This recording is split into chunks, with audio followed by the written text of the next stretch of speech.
Lucas capítulo 13. Marcos, perdón, traigo a Lucas. ¿Qué hizo Lucas pues que lo traigo tanto en mente? Marcos capítulo 13, hermanos, estamos estudiando aún en ese capítulo. Hoy vamos a comprender, si Dios permite, de los versículos 24 al 31. Qué bueno que hay casa llena, hermanos. Hoy tenemos todas las sillas puestas. 24 al 31. Y es evidente el título que hemos puesto hoy para el sermón, en el contexto del pasaje que vamos a estudiar. ¿En qué día estamos aquí en el Evangelio, hermanos? Sigue siendo martes.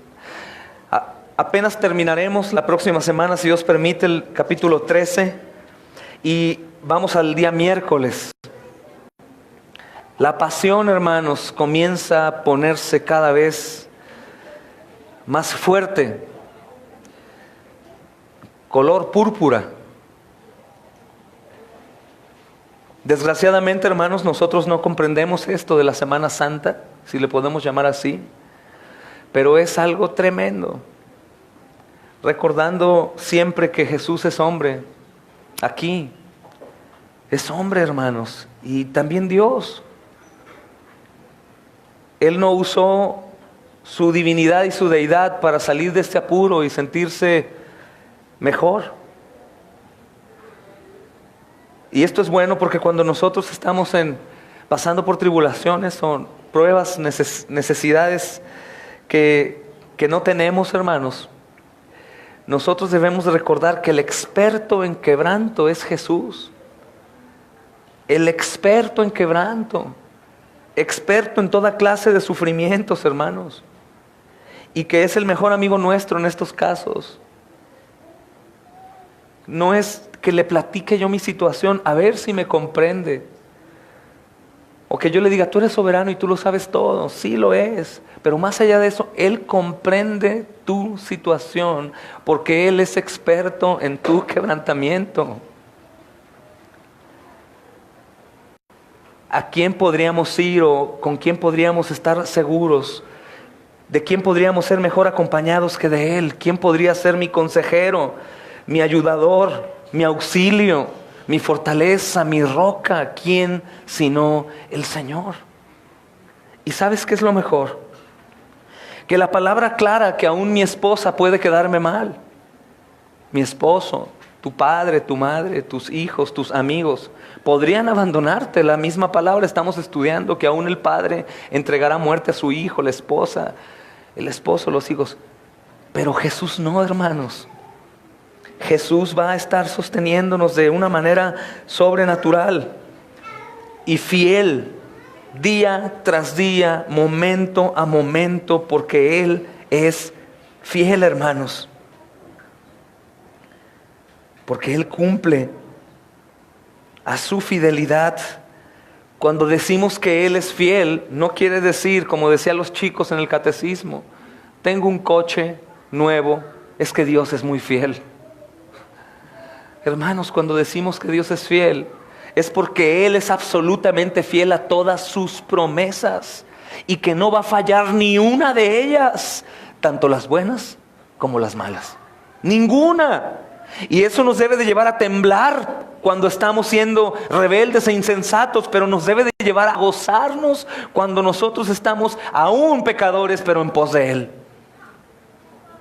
Él es fiel, hermanos. Él es fiel. ¿Y crees que lo seguirá haciendo? Así que si estamos pasando cualquier tipo de situación, la que sea, en primer lugar, no nos merecemos otra cosa, mis hermanos. No decimos, qué injusto es Dios, ¿por qué estoy así? No. No nos merecemos ninguna otra cosa, es la verdad. Pero la gracia, que es un regalo, un obsequio, algo inmerecido, el Señor nos la concede día con día para cada necesidad. Y el Señor, hermanos, en su infinita gracia, nos sostendrá hasta el final.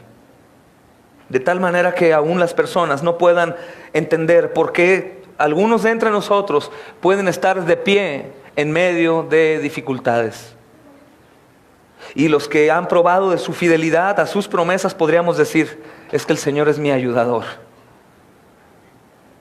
El Señor es mi ayudador. Así que hoy Él nos ayude y que nada en la carne, ni aun nuestras demandas, hermanos, puedan ser tropiezo para nosotros mismos en estas cosas. Amén. Quisiera iniciar leyendo Deuteronomio capítulo 7, versículo 9. Yo sé que la mayoría no se lo saben, pero los niños que estudian el catecismo sí se lo saben. De memoria,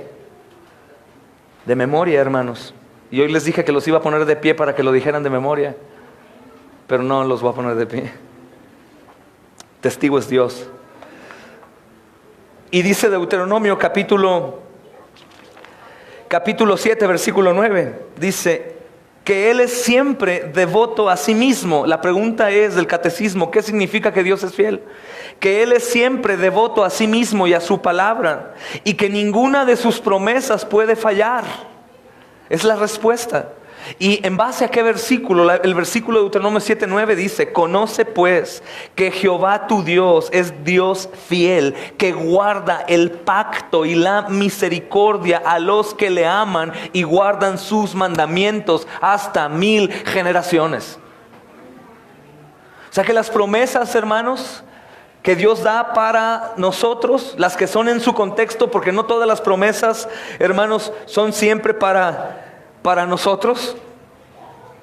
Hay promesas específicas que, aunque pueden aplicarse a nosotros, fueron para un pueblo determinado en determinado momento, para esa situación, en esa necesidad, en base a algo que iba el Señor a hacer. Por ejemplo, Jeremías 33:3, clama a mí y yo te responderé. ¿Y qué sucede? Clamamos y no responde conforme a lo que yo quiero. Es que no siempre todas las promesas son para nosotros, hermanos. Es por eso que muchos cristianos viven frustrados, porque hacen las cosas que las promesas de Dios dicen, Antiguo Testamento por ejemplo, al pie del cañón, y no sucede como la Biblia dice, porque esas promesas eran para determinado pueblo, en determinada situación, en un momento. Pueden aplicarse, claro, pueden aplicarse, y podemos orar de esa manera y clamar y recibir, pero en ocasiones, en ese tiempo, pedían y recibían lo que ellos pedían como tal. Y nosotros vamos a pedir y no siempre vamos a recibir lo que pedimos, sino lo que necesitamos. ¿Y por qué digo esto, hermanos? Porque es necesario que en este contexto de la Escritura, con una sana interpretación, nosotros podamos interpretar estas cosas. Ya vamos a cumplir 4 domingos hablando de la escatología, y podríamos durar 1 año más, 2 años, 3 años. Hay hermanos que viven únicamente estudiando estas cosas. Y dice, si el Evangelio, es que el Evangelio es también la escatología. El Evangelio no está completo si no hablamos de las cosas finales del juicio de Dios, final de la ira venidera. El Evangelio es parte de esto, hermanos. Y es lo que estamos estudiando.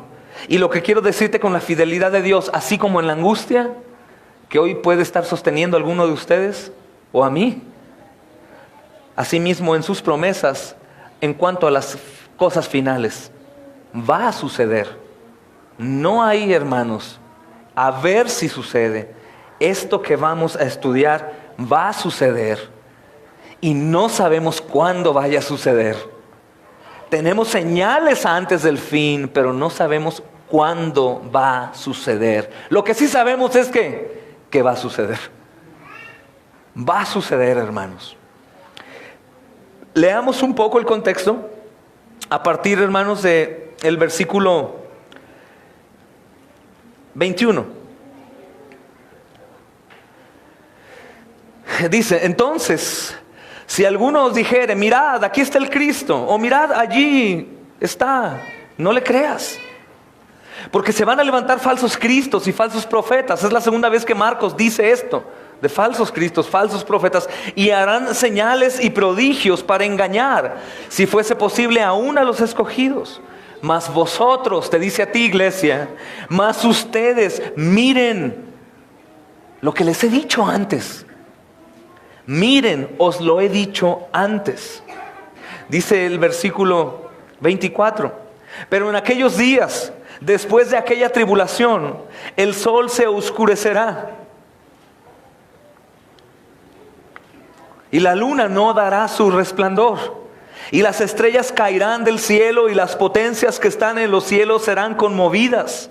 Entonces verán al Hijo del Hombre que vendrá en las nubes con gran poder y gloria. Y entonces enviará a sus ángeles y juntará a sus escogidos de los cuatro vientos, desde el extremo de la tierra hasta el extremo del cielo. De la higuera aprendan la parábola.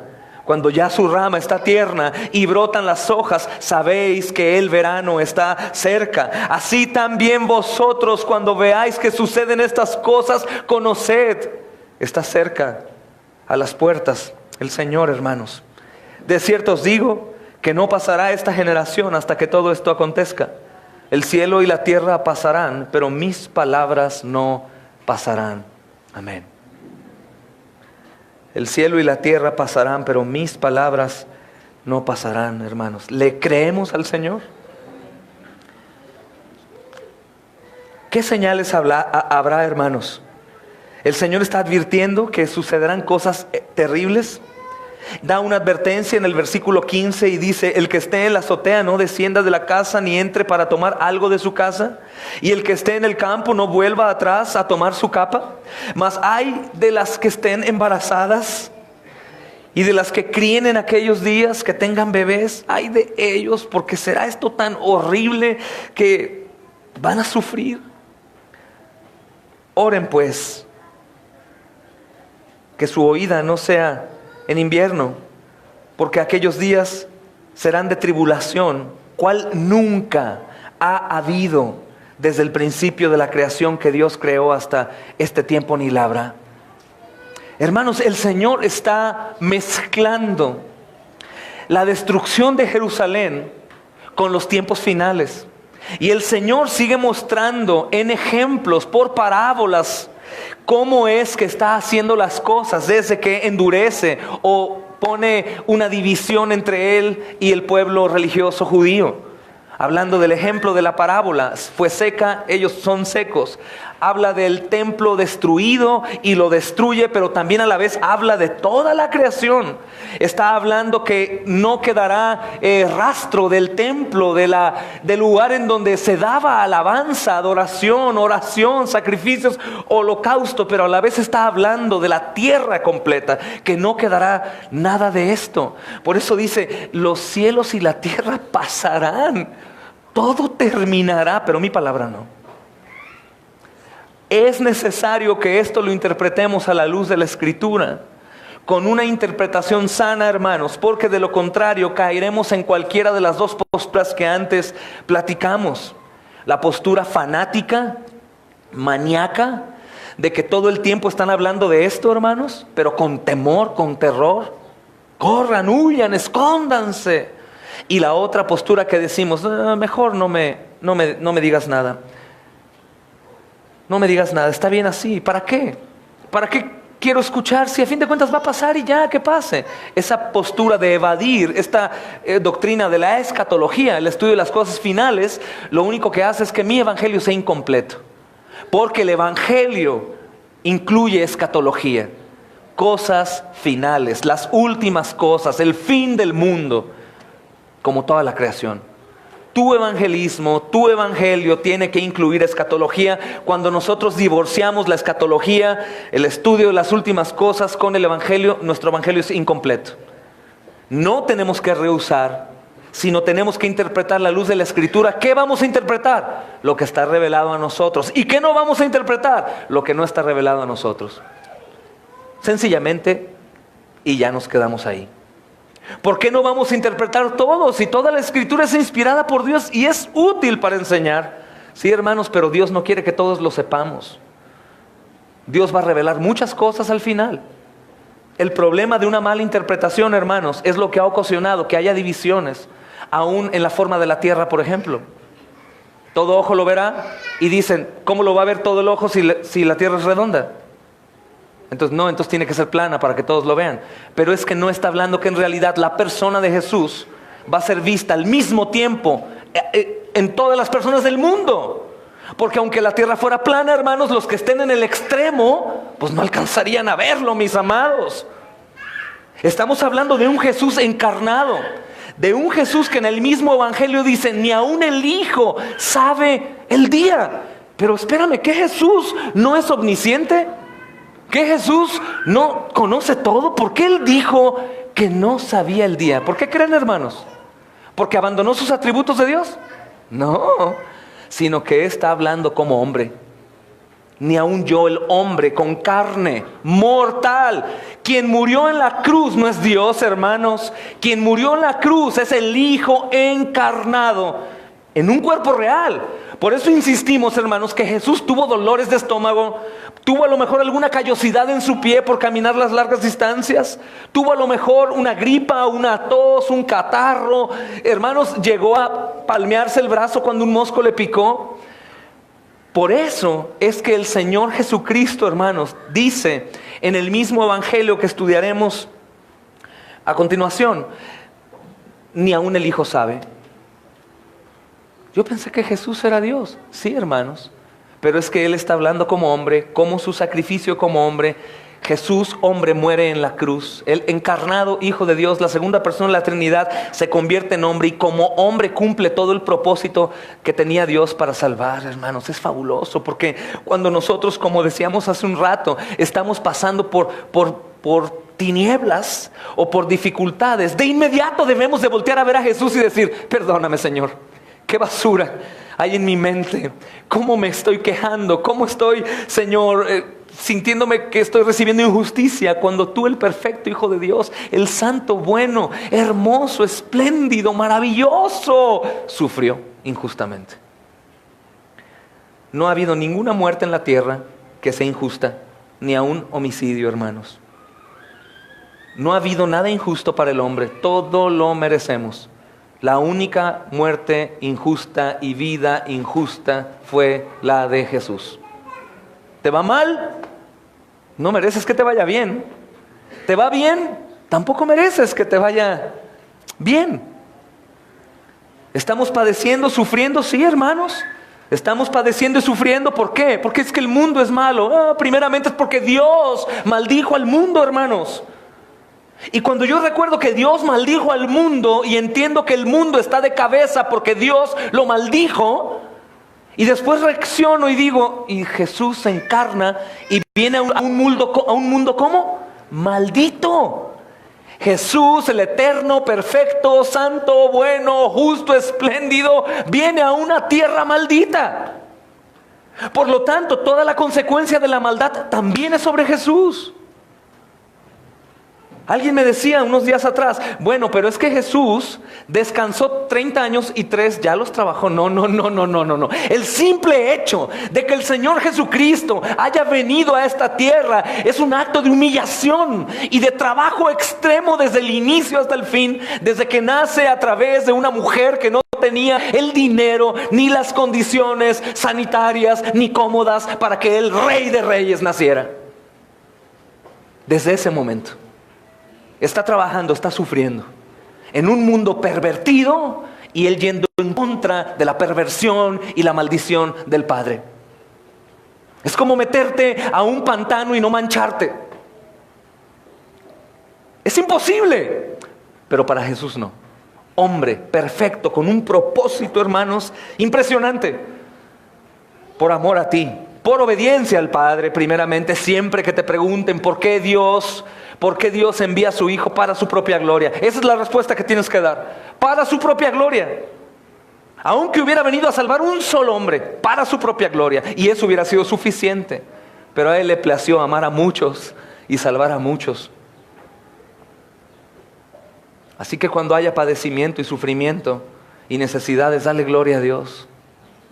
Que estás con Él padeciendo, con el experto en quebranto, con el que conoce todas las cosas. Si Él quiere hundirte en aflicción, te va a hundir en aflicción, pero no para dejarte ahí, sino para levantarte y que tú digas, oh Señor, ahora entiendo, gloria sea a ti por siempre. Es soberano y Él aflige, oprime, aprieta. Sentimos que estamos desahuciados, ahogándonos, pero en ese momento final el Señor está. Aún en medio de la situación más horrible.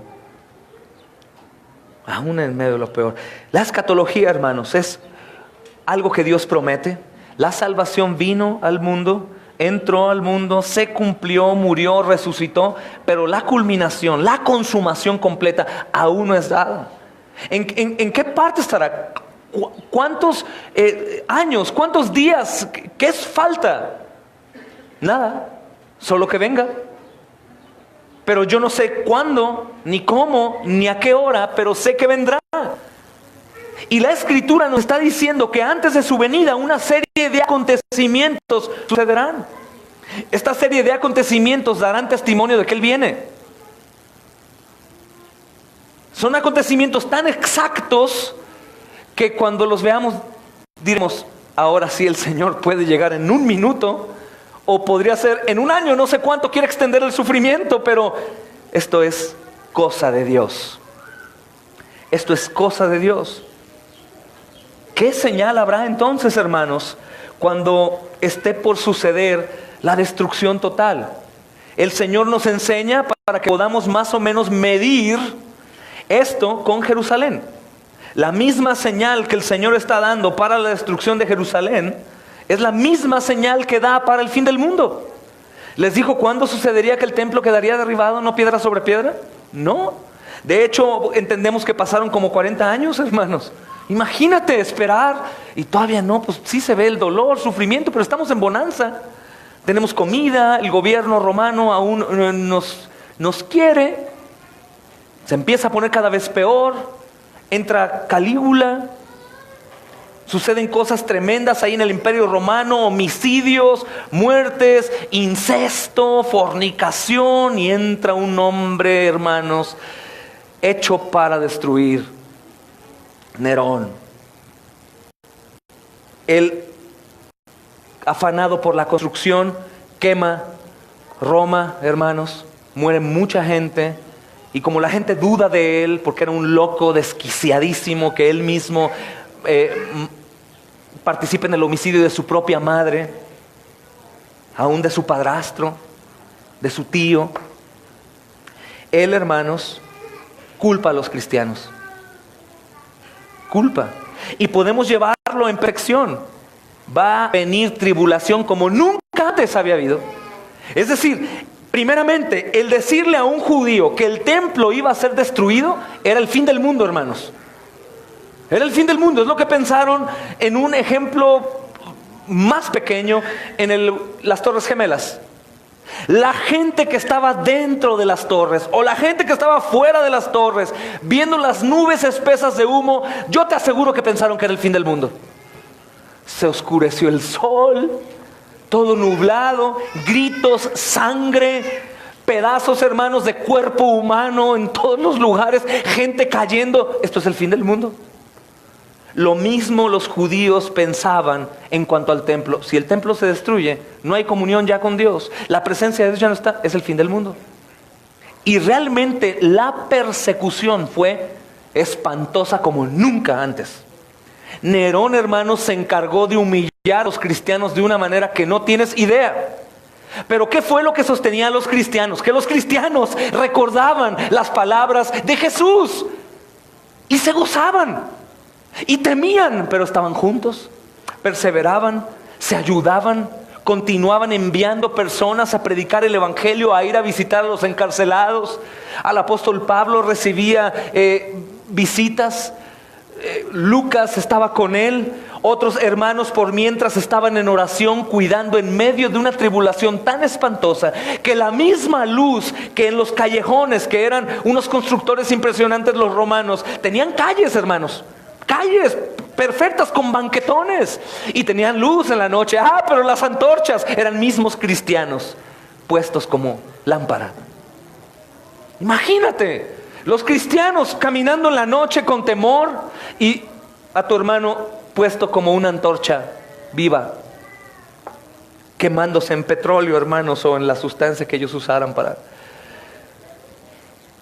para encenderlo como combustible.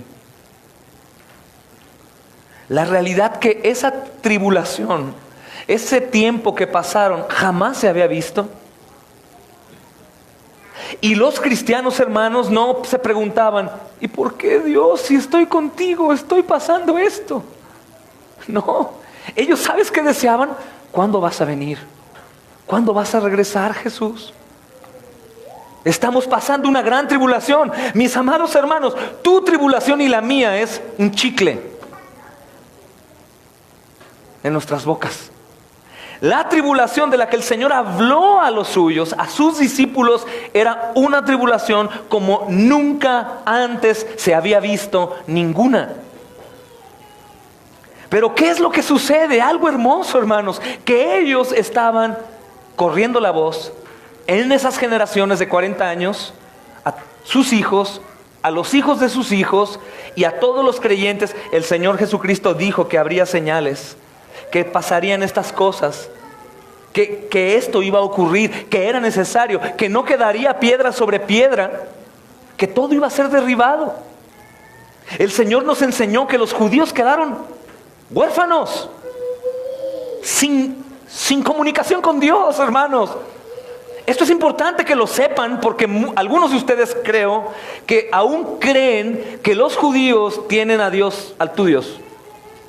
No, hermanos. Aún hay iglesias bajo el nombre de cristianas que tienen banderas de Israel, pensando que en realidad ahí está la presencia de Dios. ¿Recuerdan la higuera? La higuera fue seca. ¿A quién representaba la higuera?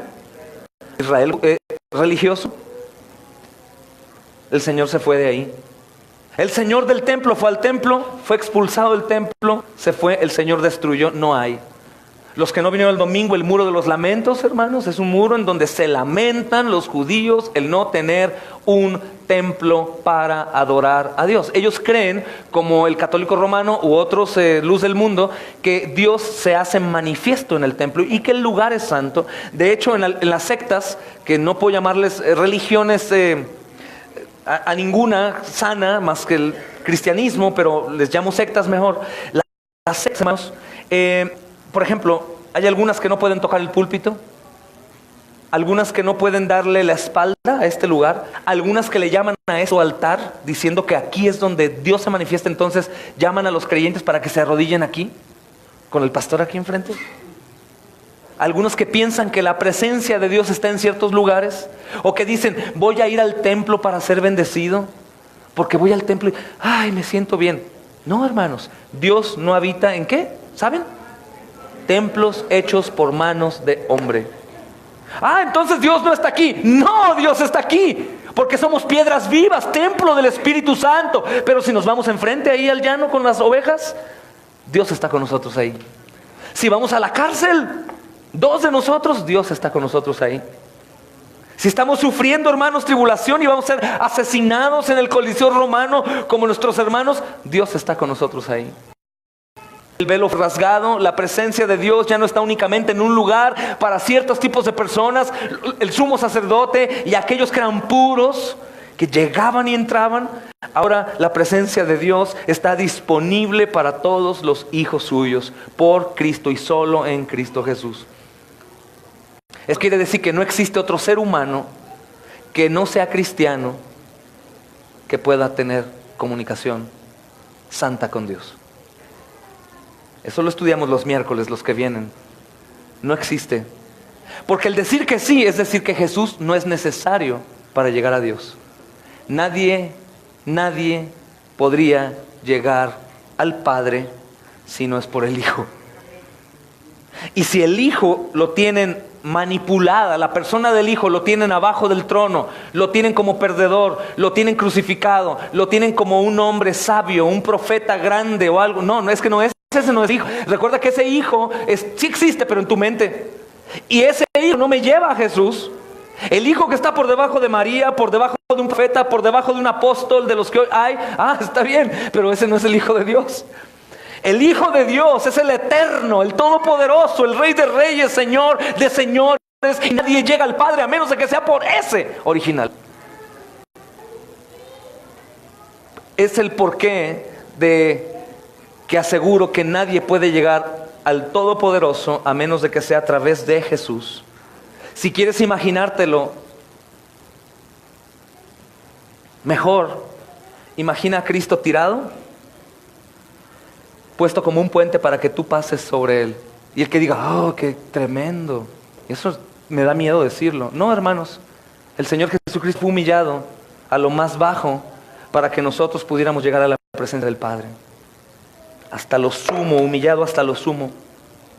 Primeramente viniendo a esta tierra maldita y después caminando como un hombre sin pecado, igual a nosotros, pero sin pecado, hasta morir en horrenda aflicción. Por eso es una ofensa asquerosa para Dios la idolatría. Porque el único que es digno de que nuestros ojos estén puestos todo el tiempo en Él es el Señor Jesucristo, hermanos. Nuestro Dios trino hermoso, el Dios invisible que se hace visible a través de su Hijo, Jesús. Estas señales, hermanos, que los judíos esperaban son muy similares a las señales que nosotros esperamos. Algunas de estas señales en Mateo 24, Lucas 21, Marcos 13, ya sucedieron con ellos. Yo te comentaba 2 domingos atrás, nosotros, hermanos, no vamos a irnos a correr al monte, ni nos vamos a quedar en la casa. Nosotros no vamos a preocuparnos con nuestros bebés y esas cosas.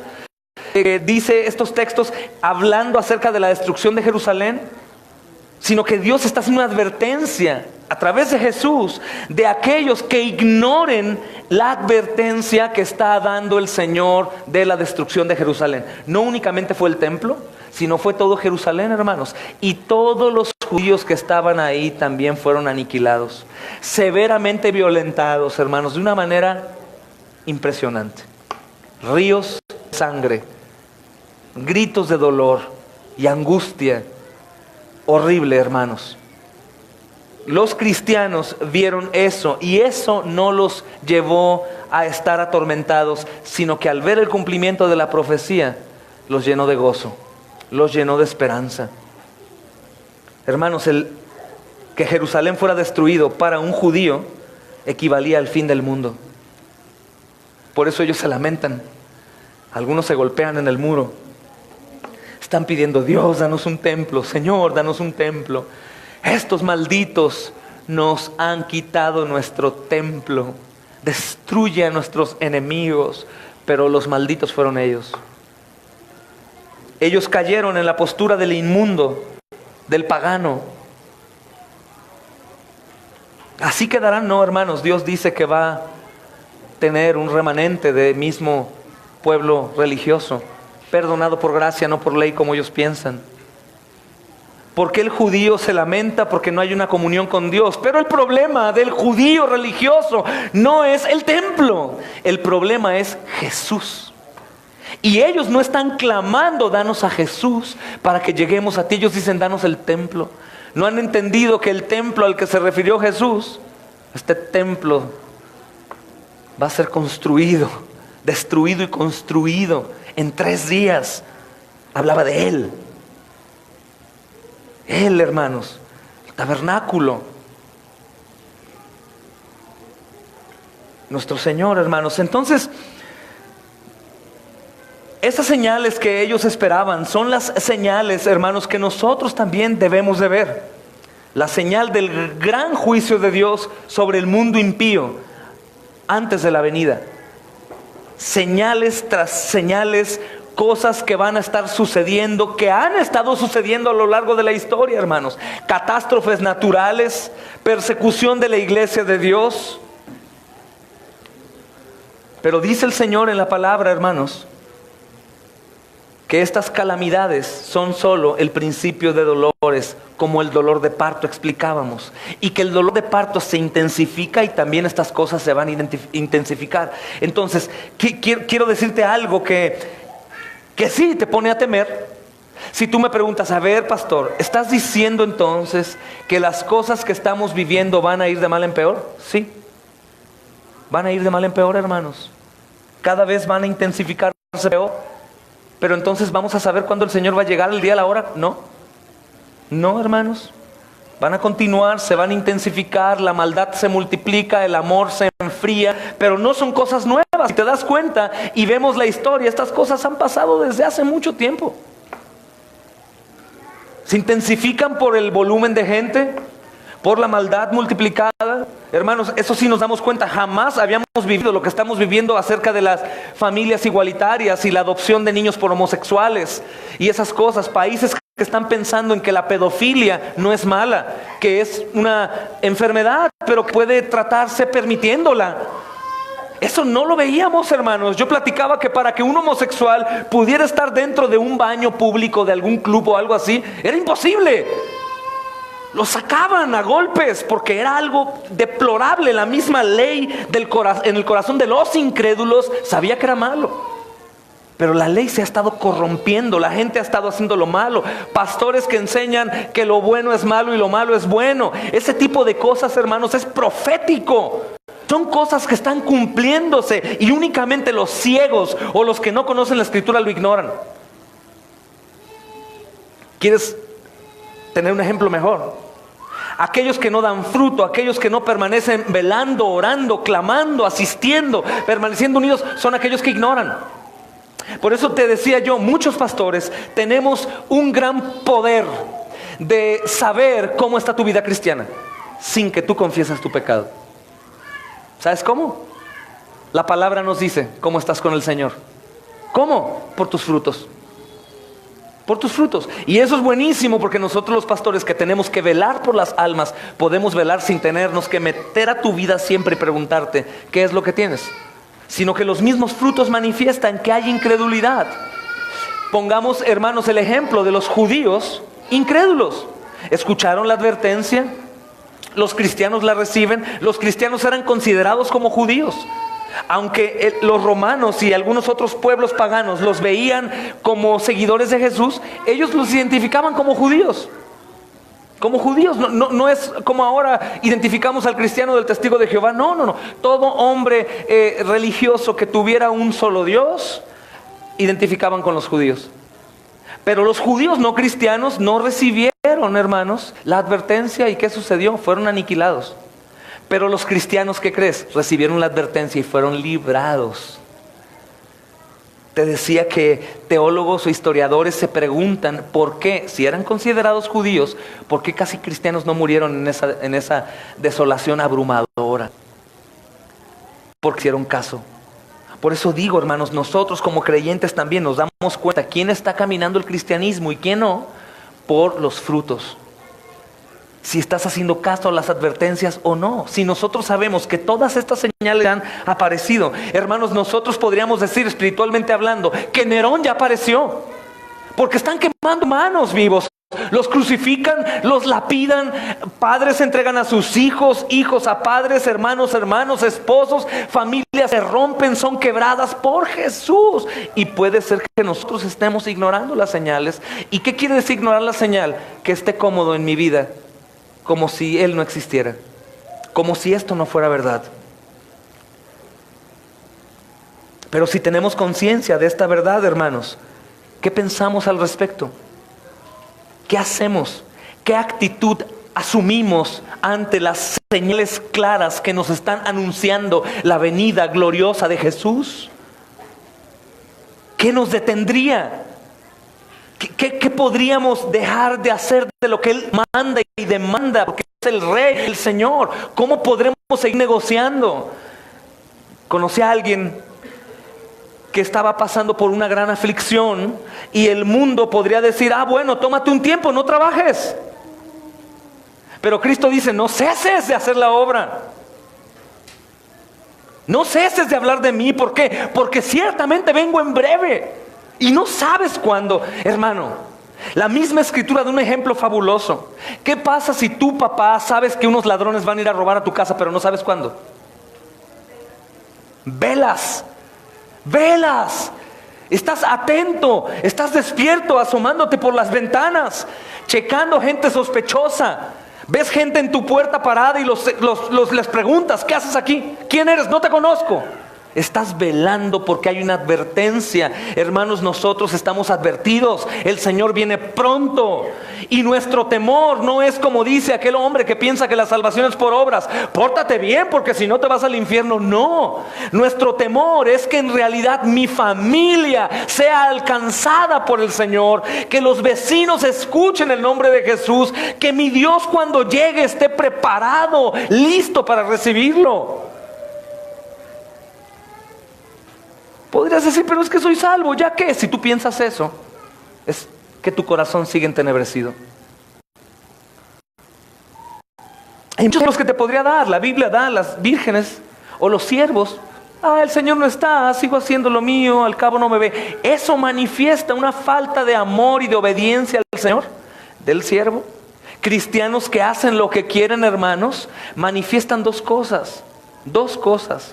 Una, que sean hijos y que el Señor vaya a someterlos a una disciplina muy severa para cumplir su propósito en ellos. Otra, que no sean.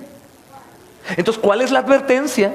¿O qué quiere la advertencia? Recordarme, el día se acerca, el Señor no viene porque no quiere que ninguno perezca, sino que todos procedan al arrepentimiento. Esta vida nuestra no se trata de otra cosa sino de salvación. Yo no sé quién aquí ha perdido seres queridos que no puedan estar seguros si son salvos o no, hermanos. Hay una eternidad y hay un infierno y no puedes jugar con eso, amados. Porque te va a pasar. Probablemente eres un padre tibio y no te importa y tu pereza te gana y te lleva a la cama y ahí te duermes como si merecieras un descanso, y tus hijos van al infierno. Van a morir. Un día van a morir, hermano. ¿Y sabes qué? Es muy probable que el aguijón de Pablo, del que habla la Escritura, hubiera sido los hombres y mujeres y niños que él mató en la persecución cristiana. ¿Pero qué crees? Pero ellos eran salvos, eran cristianos. Pero si tú estás echando de menos la advertencia y ves que las personas a tu alrededor van al infierno, cuando mueran no vas a poder cargar con ese aguijón. Te va a atormentar toda tu vida, toda tu vida, toda tu vida. Es algo que el Señor te enseñará a tolerar. Pero precisamente tratando de desmenuzar Ezequiel capítulo 33 versículo 8, 9, 10 acerca de la sangre que será demandada de aquellos que no son advertidos. Tú te preguntas, pero si soy cristiano, ¿cómo va a ser la demanda? Puede ser vergüenza profunda en el cielo delante del trono blanco, pero también puede ser que esa sangre no te deje dormir en paz. Que vivas intranquilo, dudando, ¿habrá sido salvo o no?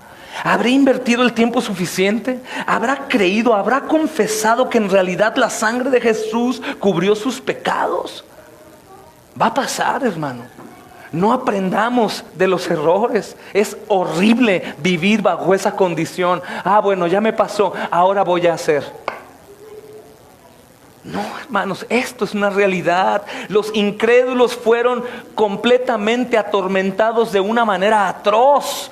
Estos hombres fueron asesinados de una manera violenta. Los romanos no se tentaron el corazón. Nerón era un desquiciado, un anticristo, hermanos. Loco, endemoniado, desquiciado, sanguinario. Sanguinario. Y eso siguió, no frenó.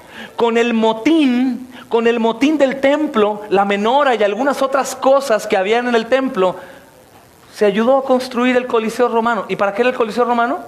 Para hacer Juegos Olímpicos. ¿De qué? Sanguinarios, espantosos, hermanos. Era tanta su imaginación perversa para destruir, hermanos, que aún inundaban el Coliseo Romano y hacían batallas navales en donde la gente moría de una manera horrible. De pronto tenían una arquitectura tan loca, tan endemoniada, que de la tierra del Coliseo de pronto bajaba una rampa y salía un león y los devoraba. Jaguares, jabalís, toros, guerreros armados con bolas, con picos, destrozando cráneos. Una cosa espantosa, espantosa, hermanos, la tribulación que el pueblo vivió.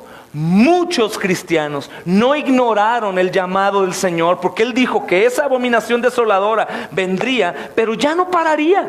Muchos cristianos, aún viendo a Jerusalén destrozado, permanecían iguales. Aunque huyeron de pronto, enfriaban el paso y eran asesinados. Pero muchos no fueron asesinados, hermanos. no por falta de valentía, sino porque ellos escucharon la advertencia. Ellos pudieron continuar con la misión o la gran comisión de predicar el evangelio. Muertos no podemos predicar. Predicamos hasta que nos pongan un alto y Dios quiera llevarnos, pero no podemos ignorar las advertencias y quedarnos de brazos cruzados. Al cabo Dios es soberano, ya me va a mover cuando Él quiera. No, hermanos, la soberanía de Dios hace que tú y yo pongamos manos a la obra. Toda cosa contraria indican que tú eres un necio rebelde o que no eres salvo. Y es mejor obviamente que seas un necio rebelde, porque el que comenzó la buena obra en ti la va a perfeccionar de una o de otra. Y eso es bueno en cierta manera, hermanos, usando toda clase de métodos que el Señor sepa que necesito para poder caer a sus pies y ser un hijo obediente para gloria de su nombre. ¿Qué haremos, hermanos, sabiendo que las señales están frente a nosotros, que se han acontecido, que han sucedido? No podemos ignorar y decir, hermanos, como aquellos que tienen fobia, escatofobia. Pero bueno, Dios sabe cuánto. Me incluyo, yo era de ese paquete. Yo veía cosas de la homosexualidad y que niños adoptados y violencia, y decía, bueno, pues son cosas escritas, ya tenían que pasar. Esa no es la actitud tuya y mía.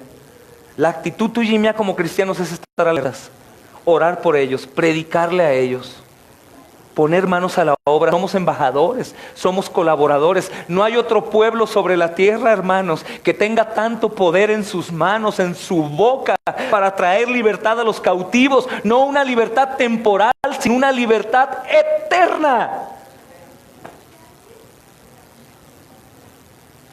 ¿Cómo podríamos darnos cuenta con un examen externo si acaso estamos ignorando? ¿Lees la palabra en tu casa? ¿Te duermes en el culto? ¿Oras por la salvación de tu familia? ¿Predicas el evangelio a tus vecinos, a la gente? ¿En realidad estás anhelando estar preparado para cuando el novio llegue y tú salgas al encuentro, a lo mejor angustiado por tanta majestuosidad y tanto poder y tanta furia de la ira de Dios? Porque si todo ojo lo verá, el contexto bíblico no es primeramente que veremos a Jesús repartido en muchas personas o en muchos lugares del mundo, sino que el terror será tan grande que no habrá duda para decir Jesús ya llegó. No habrá duda, hermanos. Dios no puede ser burlado. Dios no puede ser burlado. Puedes darte cuenta. La advertencia te dice algo: cuidado, vas a quemarte, cuidado, vas a quemarte, cuidado, vas a quemarte. ¿Y cuál es la única manera de quemarte en esa advertencia? No haciendo caso y tocando el fuego. ¿Cómo podemos estar exentos de quemarnos? No tocando el fuego, hermanos. Estas cosas han sucedido. Estas cosas van a suceder hasta el fin. No es si es que pasa, a ver si es cierto. Y lo más tremendo, que estas cosas pueden suceder hoy mismo. Hoy mismo podría, hermanos, hacerse visible la gran tribulación. Puede ser un día, puede ser tan grande que sea 1 hora, 2 días. Es lo que siempre ha pasado, pero la culminación de todo. Una gran tribulación que comenzó desde que Cristo vino, porque Cristo es el inicio de todo esto. ¿Y el fin del mundo cuándo es? ¿Ya empezó? El título de hoy es La venida del Señor. Dice que Él ya viene. Ya viene, hermanos. No es que apenas vaya a abandonar su reino y hará una eternidad de años luz para llegar. No, Él ya viene. Él ya viene, hermanos, en cualquier tiempo. Y el amén que salga de nuestras bocas tiene que ser porque en realidad deseamos con todo el corazón que Él ya venga. Detonado por sufrimiento, por dolor, por enfermedad, por pobreza, porque lo amamos, pero tenemos que decir con una fe salvadora: Señor, ya ven. Señor, ya ven. Y sé que algunos de aquí dicen: no, todavía no. Y te he enseñado antes que si tú dices todavía no, que sea por 2 motivos, nada más. Por todo lo demás, arrepiéntete, por favor. Que sea porque tu familia aún salva, que sea porque tu familia aún no es salva, o porque tú aún no eres salvo. Señor, no vengas aún. Dame oportunidad de en realidad creer. Dame la gracia para arrepentirme y creer. Y dame la gracia, Señor, para dar a mi familia familia. Ahora, ¿cómo podría yo saber si soy salvo o no? Si tú sigues con los mismos pensamientos y práctica de pecado que antes. Si a ti te sigue importando nada que la salvación de tus hijos, si tú solapas el pecado en sus vidas, si tú tienes familia que sabes que está en extremo pecado, puedes poner en duda tu salvación.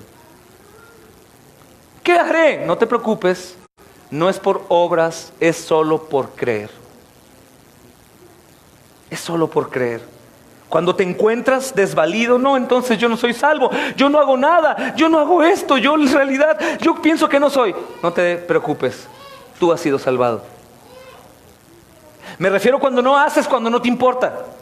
Cuando no te importa nada y dejamos a nuestros hijos andar en el mundo, la gente que ande ahí no me importa. Voy en la calle y veo gente destrozándose, muriéndose, gente alcoholizada en la calle, vomitando, haciendo cosas y yo sigo de frente. Creo que es un indicativo de que a ti no te importa, tú no crees, tú no eres salvo. Pero si tú sufres por estas cosas, aunque no las hagas, pero sufres, ay, es que no puedo, yo creo que yo no puedo, yo no lo hago, no tengo la sabiduría, no sé qué haré, tan malo que soy. No te preocupes, gloria a Cristo, Él te ha salvado. El Espíritu Santo ha hecho la obra en ti. Pero ¿cómo si las obras manifiestan mi salvación? Es que esas obras únicamente las puede hacer un salvo. Sentir dolor por no hacer o por hacer, por pecar o por no predicar. Únicamente, hermanos, un corazón contrito y humillado no es para el incrédulo, es para el creyente. Yo no puedo decirle a la gente en la calle, ora, un corazón contrito y humillado no lo desprecia a Dios. No, es imposible. Un perdido sin Cristo no es escuchado por Dios. Lo escucha en su omnisciencia, pero no en cuanto a responderle a Él, no lo escucha, aunque nos dé coraje decir eso. La única, hermanos, oportunidad que tienen para ser aceptados por Dios es por Cristo. La advertencia, hermanos, no es de un cuidado para que no nos pase nada en esta situación. Esta advertencia es para estar preparados. Esta advertencia es para estar listos. Esta advertencia es para estar haciendo la obra que Dios ha dicho que hagamos. No es para salvación por lo que haga. Esta advertencia es para que el Señor al llegar esté gozoso de ver a un cuerpo impulsado por Él haciendo su voluntad. ¿Cómo, hermanos? ¿Cuándo va a ser esta maravillosa aparición del Hijo de Dios en poder y gloria? Debemos ver en esta sección lo que la Biblia claramente está enseñándonos, hermanos, de la venida de Cristo. O como hace años un famoso predicador constantemente decía, Cristo viene, Cristo viene. Él abría su mensaje diciendo, Cristo viene. Cerraba su mensaje diciendo, Cristo viene. Y ¿sabes qué? Tú y yo también tenemos que anunciar en la calle, Cristo viene. Cristo viene, Cristo viene. ¿Cuándo? No sé, pero Cristo viene. Cristo viene, Cristo va a venir, Cristo va a juzgarte, va a ser tu amigo o va a ser tu juez, Cristo va a ser tu padre, tu rey, tu señor, tu hermano, o puede ser tu peor enemigo. Tu peor enemigo, no que Él sea una persona mala, sino tu enemigo, tu látigo, tu castigador. En el verso 24, hermanos, de Marcos, dice, pero en aquellos días después de aquella tribulación, el verso 24 del capítulo 13, está indicando que después de esa gran tribulación mencionada, en los versos que estamos leyendo, ¿cuál es la gran tribulación?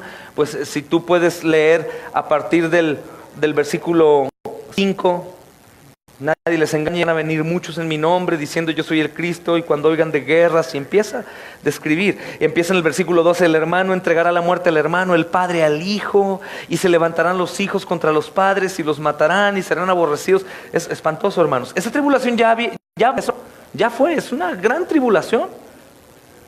Decíamos también que la gran tribulación comienza pues desde que Adán cae. Ver hijos muertos por enfermedades, o ver asesinatos, cosas, es una gran tribulación, hermanos, ver que hijos se matan entre ellos. Pero esta tribulación de la que ya habla es una gran y final tribulación. Dice que habrá eventos, y pueden ver ahí, y señales que van a ser inminente la venida de Cristo. O sea, no va a poder ser negada. Si vamos a las profecías, hermanos, de Daniel o Isaías, la Biblia da señal que las cosas van a estar horribles, hermanos. En los cielos enrollados como pergaminos, meteoros cayendo, cosas pasando, que puedas estar seguro. Esto es el fin. Esto es el fin. Una de las cosas por las cuales Dios nos advierte, mis amados hermanos, es porque la única manera de que tú sobrevivas a estas cosas es que estés preparado. Si la iglesia no nos habla acerca de la muerte de las personas, si la iglesia nos habla de las cosas que nos pasan a los hombres, si la iglesia no nos mantiene alertas cuando las cosas llegan, nosotros estamos debilitados. Si nosotros sabemos que hay una pistola que está a punto de disparar en mi cabeza, si yo no sé, en cualquier momento me da en mi cabeza. Pero si sé, voy a cuidarme, hermanos, aprovechando el tiempo. Si sé que hay una sentencia en contra mía, de ese sentido, hablando de una muerte en la carne, voy a aprovechar el tiempo para amar a mis hermanos, a mis hijos, a mis padres, dejar un legado, aprovechar el tiempo. La única manera de ignorar, hermanos, esto es siendo incrédulo. La muerte se presenta de inmediato. ¿Aprovechaste el tiempo? ¿Estuviste advertido de la llegada del fin? ¿De qué cosas horribles vendrían? ¿Estás fortalecido para soportarlas?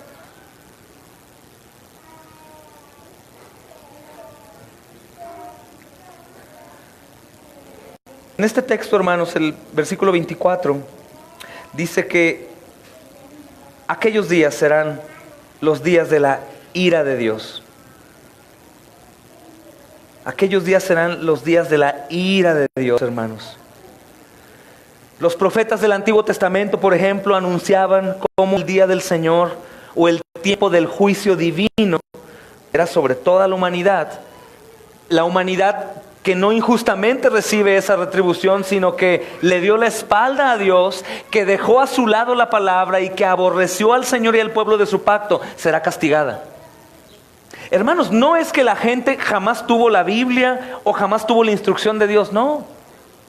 No, la gente tuvo, aun cuando vienen los puritanos a Estados Unidos, que Estados Unidos nos trae el evangelio a nosotros, pero cuando los puritanos vienen, ellos fundan universidades y eran cristianas.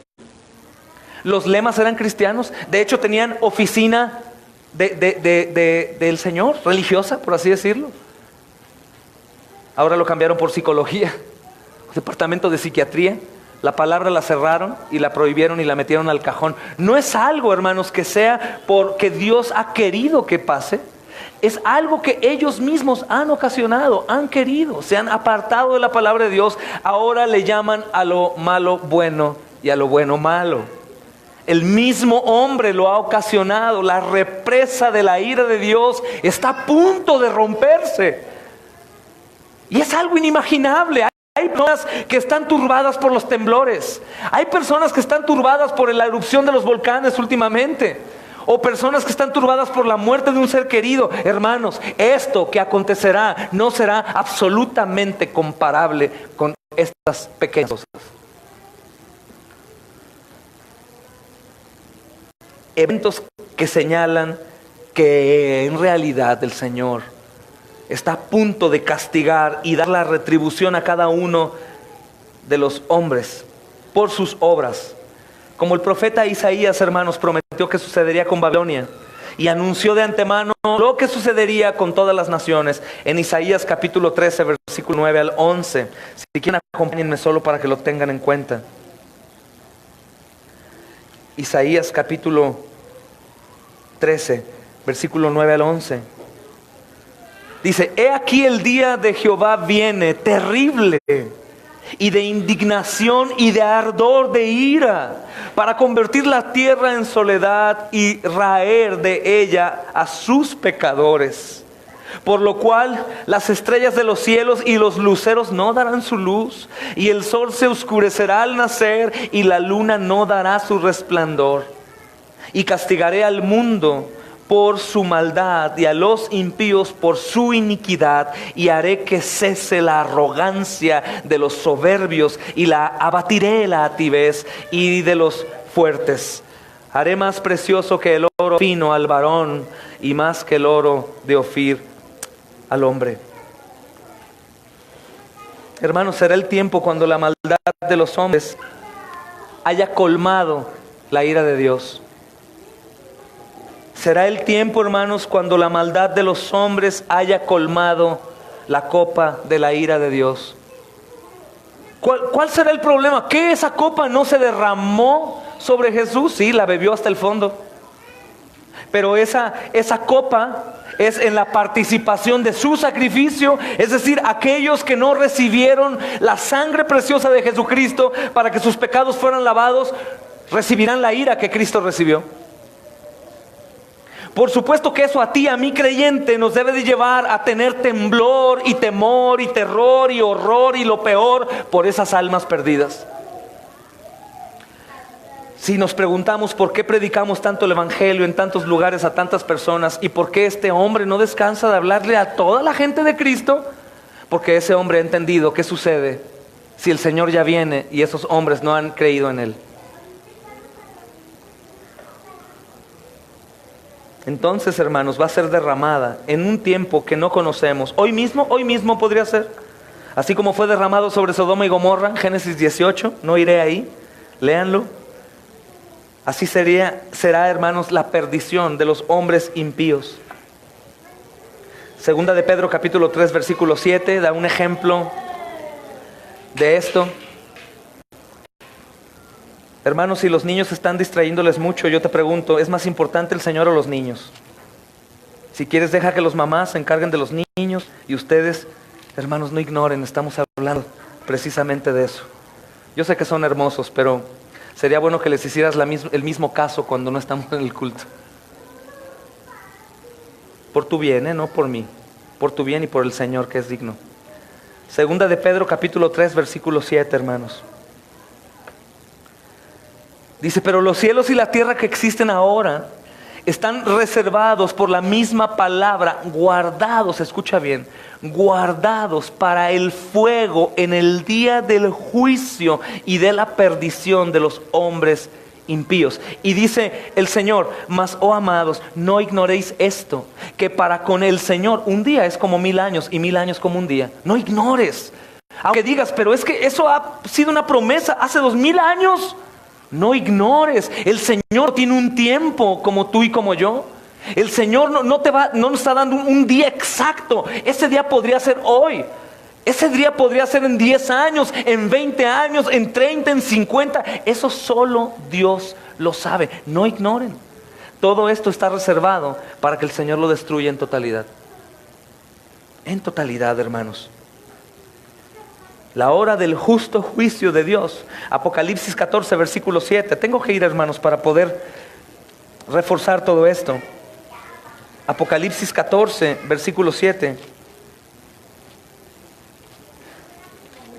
Y quiero decir que los niños a mí no me distraen, hermanos, No decía porque los niños no deben estar aquí. Sabes que deben estar aquí. A mí no me distraen. Algunos de ustedes sí, a eso me refería. A mí me gusta que los niños estén aquí. 14:7, hermanos, dice, diciendo a gran voz, temed a Dios y dadle gloria, porque la hora de su juicio ha llegado, y adorad a aquel que hizo el cielo y la tierra, el mar y las fuentes de las aguas. Temed a Dios y dadle gloria. Pero la hora ha llegado. ¿Cuándo? Ha llegado. Cristo vino ya. Cristo ya murió, Cristo ya resucitó. Lo único que falta es que Él se aparezca, hermanos. Y entonces así serán los días de gran conmoción. Días de gran conmoción. No únicamente para Venezuela, no únicamente para nuestros hermanos misioneros, no únicamente para los que están bajo el yugo del grupo islámico, para todos, hermanos. De tal manera que no haya duda que ha llegado la hora. Que ha llegado la hora donde ya no habrá tiempo, hermanos, para arrepentimiento. Una de las posturas que respetamos, pero es muy peligrosa, es aquella que dice que Cristo viene, lleva a la iglesia, pero deja a algunos que después pueden arrepentirse salvos en su regreso otra vez por los judíos. No, hermanos. Hay dos venidas, y eso grábalo siempre en tu mente. Ya vino y la que está por venir. Solamente. Es decir, cuando Cristo venga, el tiempo se acabó. Y cuando Cristo venga, ya viene por la iglesia y por los judíos. No estamos separados, sino formaremos un solo cuerpo glorioso para alabanza eterna del que es digno, hermanos. No son dos pueblos, estamos divididos en cuanto a judíos y gentiles, pero es para ser un solo cuerpo. Habrá en el cielo, hermanos, negritos, chinitos, blanquitos, judíos, de todo tipo. Alguien preguntaba, ¿y habrá católicos romanos y mormones, testigos? No, todos los que pasan por el rociamiento de la sangre del Cordero son cristianos. Todos, absolutamente. Habrá claro, todos seremos ex pecadores de cualquier tipo. El Señor dice, hermanos, en los versículos 24 y 25 del capítulo 13 de Marcos, dice, pero en aquellos días después de aquella tribulación, el sol se oscurecerá y la luna no dará su resplandor y las estrellas caerán del cielo y las potencias que están en los cielos serán conmovidas.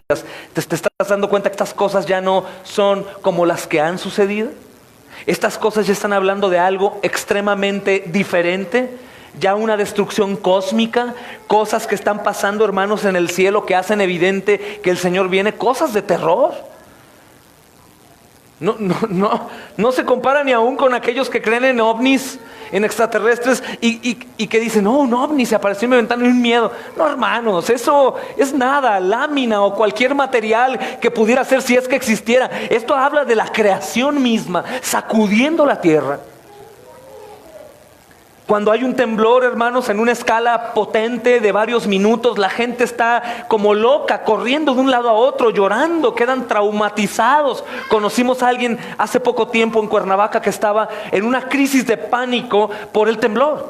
Y le preguntabas, ¿y qué pasa? Es que el temblor, no quiero que temble, es que el temblor, estaba en un shock. Mi hermano Carlos, ¿fuiste conmigo tú, Carlos? ¿Sí? Increíble, hermanos, estaba como en otra dimensión. ¿Qué sucederá aquí? Con aquellos que no que no crean la advertencia. Será una locura, hermanos. Ver estrellas conmoviéndose, la tierra temblando, cosas espantosas, será una locura. Canibalismo, homicidios, cosas horrendas. ¿Quiénes estarán preparados? Los que no ignoren la advertencia. ¿Cuándo? Hoy debo estar preparado. ¿Por qué? Porque hoy podría suceder todo esto. Hoy podría suceder todo esto. Habrá grandes tinieblas sobre el mundo entero, no solo en algunos pedazos, ya no solo en el lugar cero del World Trade Center, sino en todo el mundo, hermanos, en todo el mundo. Algo va a pasar con el sol, no sabemos si el mismo humo haga que sea sin brillo o se apague, o no sabemos si el Señor decida apagar nuestro gran sol. No sabemos. Por lo tanto, la luna también, hermanos, no dará su resplandor. Serán días de gran conmoción sobre la tierra. Apocalipsis capítulo 6, por favor, otra vez vean ese libro, hermanos. Apocalipsis, versículo 6, obviamente es el libro de la revelación, el Apocalipsis, las últimas cosas. Capítulo 6, voy a leer varios textos, hermanos, desde el versículo 10 hasta el 17. Mira qué dice acerca de esto que estamos hablando. De hecho, Marcos 13 es en sobremanera, hermanos, apocalíptico. Apocalipsis capítulo 6, versículo 10 al 17. Dice, y clamaban a gran voz diciendo, ¿hasta cuándo, Señor? ¿Hasta cuándo, santo y verdadero, no juzgas y vengas nuestra sangre en los que moran en la tierra? Es los santos, los cristianos que están durmiendo, hermanos, en la gloria del Señor, en el cielo, están diciendo, ¿hasta cuándo, Señor santo y verdadero, no juzgas y vengas nuestra sangre en los que moran la tierra?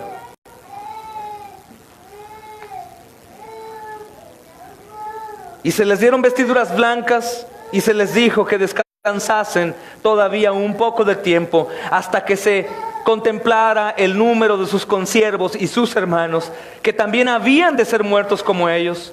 Miré cuando abrió el sexto sello y he aquí hubo un gran terremoto y el sol se puso negro como tela de silicio y la luna se volvió toda como sangre y las estrellas del cielo cayeron sobre la tierra, como la higuera deja caer los higos cuando es sacudida. Imagina eso.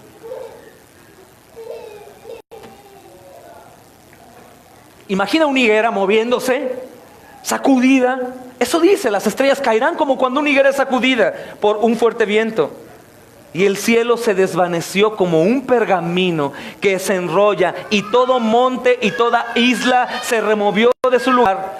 Y los reyes de la tierra y los grandes ricos, los capitanes, los poderosos y todo siervo y todo libre se escondieron en las cuevas y entre las peñas de los montes y decían a los montes y a las peñas: caigan sobre nosotros y escóndenos del rostro de aquel que está sentado sobre el trono y de la ira del Cordero.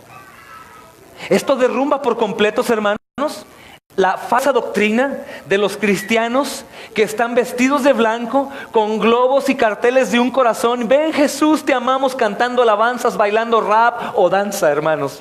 Porque este texto no dice que el rey vendrá así, como un amigo que nos necesita, como alguien débil que viene a abrazar a los pecadores y a llevarlos. Este texto dice que junto con la gran tribulación, este Dios todopoderoso viene ahora como juez, con toda su ira, a derramar todo el castigo justo sobre la tierra. Y yo te aseguro que no habrá cartulinas ni gente bailando, hermanos, con globos de colores. Al contrario, la misma tribulación hará que todos nosotros estemos sacudidos, sumamente angustiados, aún temiendo, hermanos, por lo que ha de acontecer adelante de nosotros. Los que tengamos la seguridad de que estas advertencias, hermanos, son verdad, estaremos claro con dolor, claro llorando, claro padeciendo, pero seguros que el Señor Jesucristo nos ha lavado con su preciosa sangre. Sin dudarlo, no puedes dudar de que el Señor derramó su sangre para salvarte, pero no exenta que la iglesia tenga que padecer estas cosas. Hay una postura que respetamos que dice: ¿cómo es posible que Jesús va a permitir que su iglesia sufra? Por lo tanto, los rapta. La doctrina del rapto secreto no existe en la Biblia. Como alguien decía, es tan secreto que no se encuentra en la Biblia. La Biblia dice: ciertamente sufrirás, ciertamente vas a padecer. Los cristianos a lo largo de la historia han padecido. Ahora, ¿esto es malo? Sí, hermanos, puede dar un poco de temor. Pero si insistimos que Él es fiel y nos ayuda en nuestra tribulación, tenemos que confiar. Daba el testimonio de Perpetua, hermanos, una mártir. Ella es cornada por un toro en el Coliseo romano. Y el toro lleva media hora lanzándola a los aires y cae. Ella tiene terror a los toros. Y de pronto le pregunta a su pastor, porque su pastor se entregó con ellos para ser también martirizado en el Coliseo romano. Y le dice: pastor, ¿nos van a arrojar ese toro? Perpetua, tiene media hora cornándote. Ella no se daba cuenta, hermanos. El Señor estaba sosteniéndola a ella. Estaba cuidándola a ella. Ten por seguro que el mismo Dios que desatará su ira sobre toda carne va a sostener también a los suyos, nos va a cuidar y va a estar con nosotros ahí mismo, porque aún dice Isaías 53 que dolores, tribulaciones, angustias y todas las cosas las llevó en la cruz del Calvario. Vamos a sufrir, claro, vamos a sufrir.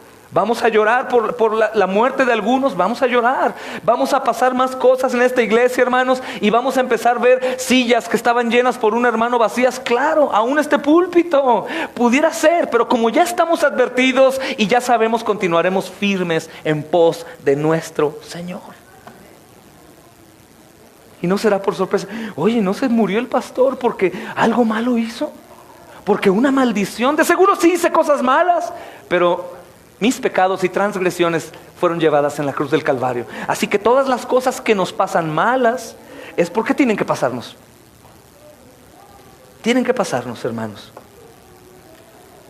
Esto no quiere decir que las cosas malas no ocasionan el mal. Claro que sí. La ley de la siembra y la cosecha no pasa, hermanos, no cesa.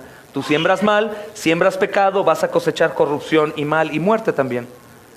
Pero el Dios, hermanos, que nos ha sostenido hasta hoy, el Dios que sostiene todas las cosas, hermanos, va a permitir que los astros salgan de sus órbitas Va a permitir, hermanos, que las cosas que están en el espacio, que aún no han chocado la tierra, choquen. Va a permitir que cosas espantosas pasen, hermanos, porque será el final del principio de dolores. Estará gimiendo la tierra y la creación, como dice Romanos, y está gimiendo, ¿para qué? Para ver la manifestación de quiénes son los hijos que el Cordero de Dios ha salvado. La tierra gime a la manifestación de los hijos de Dios. Pero así como la mujer en parto, dice la Escritura, está sufriendo la agonía del dolor, en cuanto el hijo sale, el dolor se va. ¿Es verdad, mamá, que así pasó? El dolor terminó cuando tuviste el bebé, no porque terminó el dolor, sino porque es tan hermoso tener a tu bebé en tus manos que te olvidaste del dolor. De la misma manera, el dolor nuestro, el dolor tuyo, el mío, por la muerte, enfermedad y cosas horribles, cesará cuando veamos al Cordero de Dios que murió por nosotros en la cruz del Calvario. Cesará, hermanos, cesará, terminará.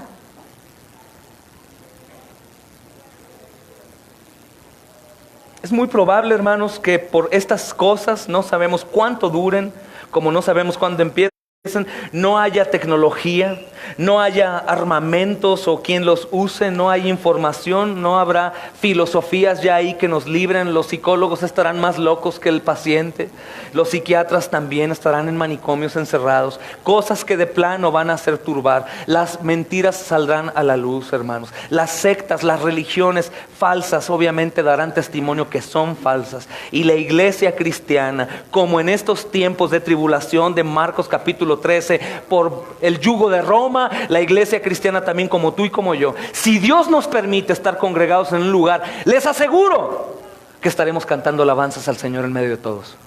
¿Por qué? ¿Porque somos fuertes? No, porque el Señor está con nosotros, y Él dará testimonio a las naciones de que nos compró con su sangre, y que nosotros podremos cantar alabanzas en medio de la tormenta.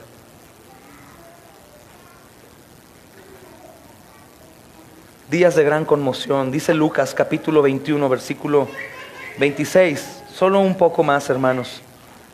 Sé que tienen cosas que hacer, o que ya se cansaron, no sé, algunos.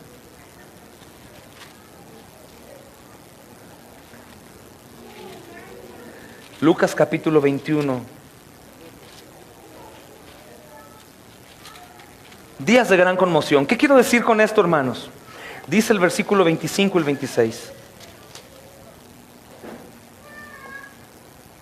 Entonces habrá señales, del sol en la luna y las estrellas, y en la tierra angustia de las gentes confundidas a causa del bramido del mar y de las olas, desfalleciendo los hombres por el temor y la expectación de las cosas que sobrevendrán en la tierra, porque las potencias de los cielos serán conmovidas. De los hombres. ¿Cómo estará la iglesia que hace caso a la advertencia? Preparada. Viendo estas cosas, temiendo, teniendo angustia tal vez, sufrimiento, pero creyendo. Hermanos, el Señor es fiel a sus promesas. Hermanos, el Señor nos tiene.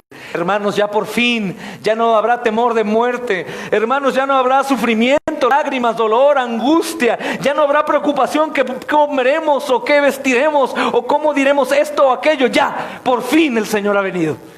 Por fin descansaremos. Ya no habrá maldad, ya no habrá pecado, ya no habrá aburrimiento. Habrá gozo, hermanos, para aquellos que no ignoran las advertencias, para aquellos que recuerdan las promesas de Dios, a pesar de las cosas como sean, hermanos. Y somos falibles y podremos equivocarnos y llorar, y algunos entrarán en ataque de pánico, pero otros estarán para fortalecerlos. Hermanos, recuerda, como alguna vez les decían en el oído ahí agonizando, yo quiero que tú me digas: hermano Charlie, acuérdate de todo lo que predicabas. Acuérdate de lo que leíamos, acuérdate de lo que orábamos, acuérdate que es verdad. Cristo está esperándote ahí en gloria. Y de igual manera yo pido a Dios que me dé el tiempo para poder estar contigo si algún día sucede eso. Si me ha permitido acompañarte en los funerales o muertes de tus hijos, de tu gente, tu papá, tu familia, que me permita estar en el tuyo. Para recordarte que todo lo que estamos haciendo aquí, hermanos, que el desgaste físico de algunos por servir, que las tribulaciones, la pobreza de los que están sirviendo, de los que oran, de los que piden, es es verdadera y no será en vano, hermanos. Hermanos, recuerda todo lo que hemos estudiado, todo lo que en su gracia Dios nos ha enseñado. Recuerda, esto es verdad. Así que ve en paz con tu Señor. Y entonces, hermanos, este fin, el fin podríamos titular, el fin de las burlas contra Dios, el fin de la rebeldía contra Dios, el fin de la mente que cree que es invisible ante Dios, el fin de los que lo ignoran, el fin de los que salpican en la sangre del Cordero de Dios, el fin de los sacerdocios falsos, el fin del papado, hermanos, el fin de todas las sectas que hay, el fin de todas las muertes en su nombre, el fin de toda perversión. Ahí llegará, hermanos, y toda la ira del Señor caerá sobre un punto microscópico en el universo, que no es nada para Dios. ¿Has pensado el tamaño de nuestro mundo ante la grandeza de Dios? Pero va a ser el día de la glorificación de sus hijos, de aquellos que sufren, como dice Romanos, hermanos. Es un texto que mencionamos mucho, pero es importante lo recuerdes. No sé qué día pueda salir a flote en tu mente. Tengo por cierto que las aflicciones del tiempo presente no son comparables con la gloria venidera que nosotros ha de manifestarse. Romanos 8:18, pero previamente antes dice, y si somos hijos, somos herederos y somos coherederos con Dios. Y dice, si es que padecemos juntamente con Él. Y después el versículo 18 contesta, pero no se asusten. Todo lo que venga es un momento. Todo lo que venga va a terminarse, hermanos. Todo lo que suceda no se va a comparar con lo que vendrá después. Insisto que muchos de nosotros diremos, Señor, ¿y por qué no me enviaste más sufrimiento para tener más galardón? ¿Por qué no me hiciste padecer más en tu nombre para tener, Señor, más premios que darte, Señor? Créanlo, hermanos, que así será. La Biblia dice que los decapitados por Cristo estarán sentados en tronos junto con aquellos que juzgarán a la humanidad. Los decapitados, hermanos, en lugares especiales. ¿Crees que lo merezcan? No lo merecen, es por gracia de Dios morir como mártir. Es un privilegio, hermanos. Por eso insisto, puedes servir a Dios con fervor, meterte a lugares que nadie se meta. No tengas pendiente. Es un privilegio morir como mártir que Dios no se lo va a conceder a todos. De hecho, vas a sentirte invisible cuando salgas después de servir ante una comunidad que parezca de caníbales. Vas a decir, ¿y por qué no me comieron? Porque es un privilegio que te coman en nombre de Cristo. Y si te comen, qué privilegio, hermanos. El Señor será visto por todos. El Señor está declarando en el versículo 26 de Marcos capítulo 13. Voy a terminar ya, hermanos. Dice, entonces verán al Hijo del Hombre que vendrá en las nubes con gran poder y gloria. Vendrá en las nubes con gran poder y gloria. Esto quiere decir que será un evento visible, será un evento audible, que toda la humanidad sabrá que el Señor ha llegado. Sabrá, esto es la llegada. Y de cualquier forma sucederá, Él es Dios, hermanos. Pero cuando vino el presidente de la República a Guadalajara, muchos lo vieron físicamente, pero muchos otros únicamente supieron que había venido. ¿Estás de acuerdo? Muchos supieron, lo vieron, y muchos de nosotros también supimos que estaba, pero no lo pudimos ver en persona. Mas estamos seguros que vino. No sé de qué forma. Recuerda que Jesús fue subido a los cielos por poder de Dios, hermanos, con cuerpo, con carne. Y obviamente, hermanos, es Dios y puede hacer lo que sea, pero la señal de la venida del Hijo, la seguridad está por el gran sufrimiento que en la tierra se vivirá. Será visto por todos, será un evento visible, audible para toda la humanidad. Hay un comentarista que pueden buscar en internet para comentarios, que es Hendriksen, con H, Hendriksen, y tiene comentarios muy buenos. Y este hermano afirma, porque vive en Cristo Jesús, que no podemos hablar detalladamente acerca de cómo será la venida y que parte de la profecía será más figurada que literal. ¿Entendemos al hermano? Parte de la profecía será más figurada que literal, primordialmente porque Jesús viene a gobernar la tierra, hermanos. el mundo que conquistó.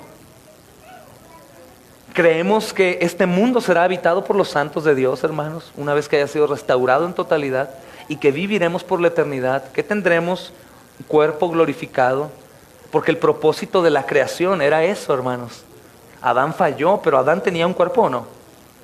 Y estaba en el paraíso, y la Biblia dice que las primeras cosas pasarán, el cielo será cambiado, la tierra será hecha nueva, y andaremos, hermanos, con el Señor. ¿Y por qué con el Señor? Porque el Señor se encarnó y quedó en carne, en cuerpo glorificado, y Él va a gobernar con nosotros, hermanos, ese lugar, según la Escritura.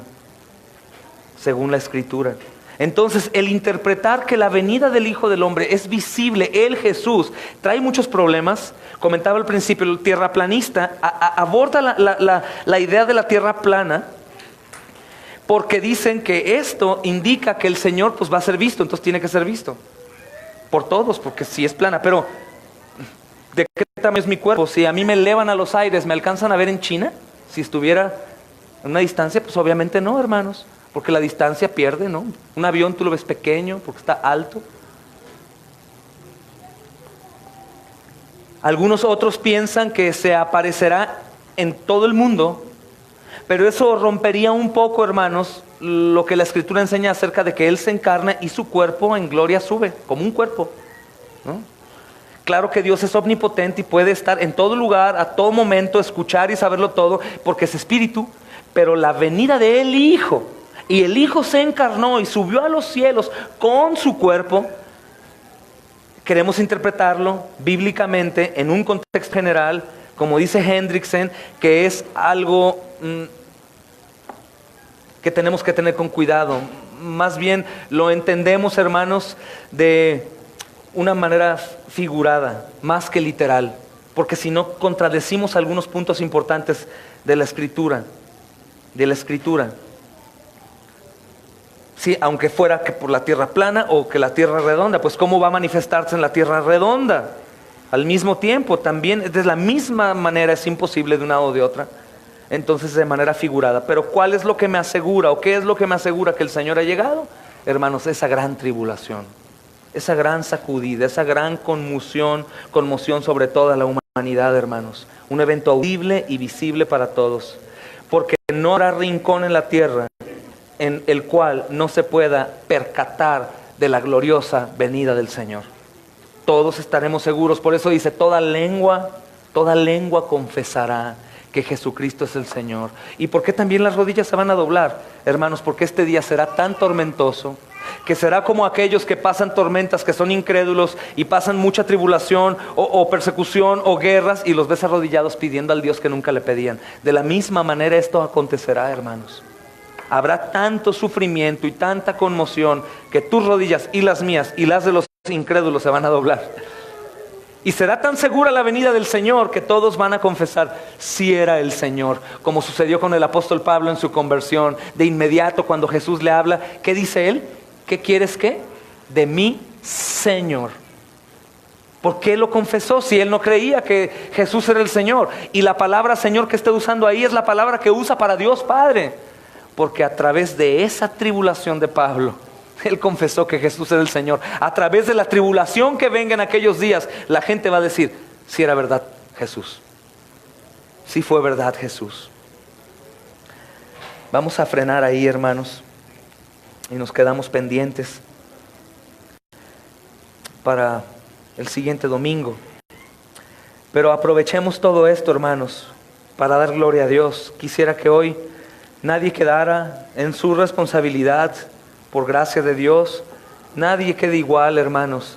Estas cosas nos ayudan a aprovechar el tiempo.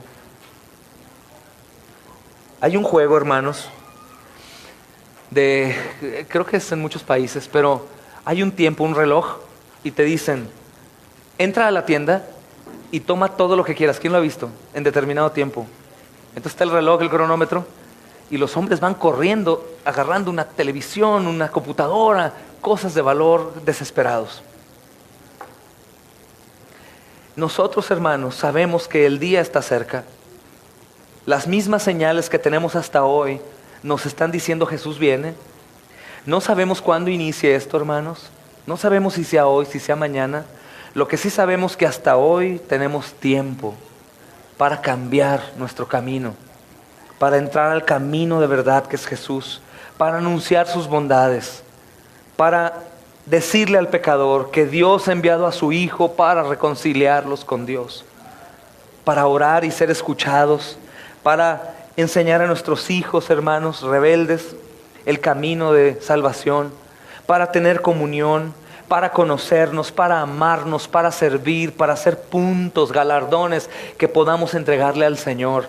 Insistí el domingo pasado, como cuando los niños que quieren llamar la atención de sus padres, al llegar, mis hijos, llegan, papi, hice la tarea, limpié esto, lavé la cochera, hice lo otro, esperando un gozo en mí. De la misma manera, hermanos, nosotros tenemos que esperar darle gozo a nuestro Señor. En nuestra responsabilidad que ha sido permitida por su soberanía, tenemos la oportunidad de colaborar. El mismo apóstol Pablo en 2 Corintios capítulo 5, que estudiamos los miércoles, dice que somos colaboradores suyos. Colaboradores suyos. No porque Él requiera ayuda, sino en su gracia inmensa nos permite colaborar. Decir que somos de Cristo, anunciar que Él ha venido, decir que Él caminó en santidad, que murió en la cruz, que resucitó y que pronto viene. Cristo viene, hermanos. Cristo viene. Debemos estar preparados.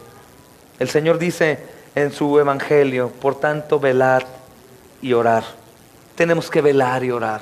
Velar es estar despiertos. Espiritualmente hablando, despiertos, pensando todo el tiempo que mi Señor puede llegar en ese instante, puede llegar en ese momento, porque la gran tribulación y los días o las horas del tiempo de la gran angustia no están descritos en la Biblia tampoco. No dice, bueno, durante la gran tribulación me pongo a cuentas con Dios. No dice, hermanos. No dice si en la gran tribulación sean tan grandes las cosas que caigan del cielo que de inmediato tengamos que morir. Lo que sí dice, hermanos, que nosotros podemos y debemos estar despiertos haciendo la obra que el Señor nos ha designado, misma obra que Él preparó de antemano para que anduviéramos en ella. ¿Estás listo para ver a tu Señor? ¿Estás listo para verlo? Puedes decir, no, aún no soy salvo, no he creído, no me he arrepentido, no he creído. Bueno, arrepiéntate y cree en el Evangelio. Cree que Jesús ha cargado tus pecados en la cruz y solamente eso haz. ¿Estás listo? ¿No estás listo? Porque no tienes que entregarle, que devolverle de lo que Él te dio, de los tesoros que Él dio en tus manos para que tú los multiplicaras o los repartieras o hicieras algo con ellos. Hazlo ya hoy. Hazlo hoy. Dediquemos el tiempo para enseñar a nuestros hijos. Dediquemos el tiempo para predicar a los que están a un alrededor, hermanos nuestros. Dediquemos el tiempo para reunirnos a orar. Es imposible que no confiemos en el poder de la oración corporativa y pidamos al Señor y recibamos, hermanos, porque vamos a pedir conforme a su voluntad, porque como cuerpo quien domina es la cabeza. De aquí salen mis pensamientos. Y cuando estamos juntos como cuerpo, la cabeza es Cristo y Cristo es el mismo que nos está inspirando con su Santo Espíritu, hermanos, para orar y ser escuchados conforme a su voluntad. Hagamos para la gloria de Dios, para que seamos luz, que seamos sal, que la gente te diga, como unos hombres acaban de escuchar el día de ayer, oigan, ¿ustedes qué son? Somos cristianos, con razón, yo sabía que eran cristianos. Sin hablar, sin decir nada, la esencia, la plática, el interés de hablar de Cristo. Abandona tu lengua egoísta, arrogante, maldiciente, chismosa, envidiosa, celosa, orgullosa, soberbia. Abandona tu pereza, abandona tu incredulidad, abandona tu odio, tu temor, abandona todo eso y sigue al Señor Jesucristo. Nosotros no vamos a santificarnos, hermanos. Nosotros entramos al camino de santificación y el agente santificador es Jesús. Vamos a orar.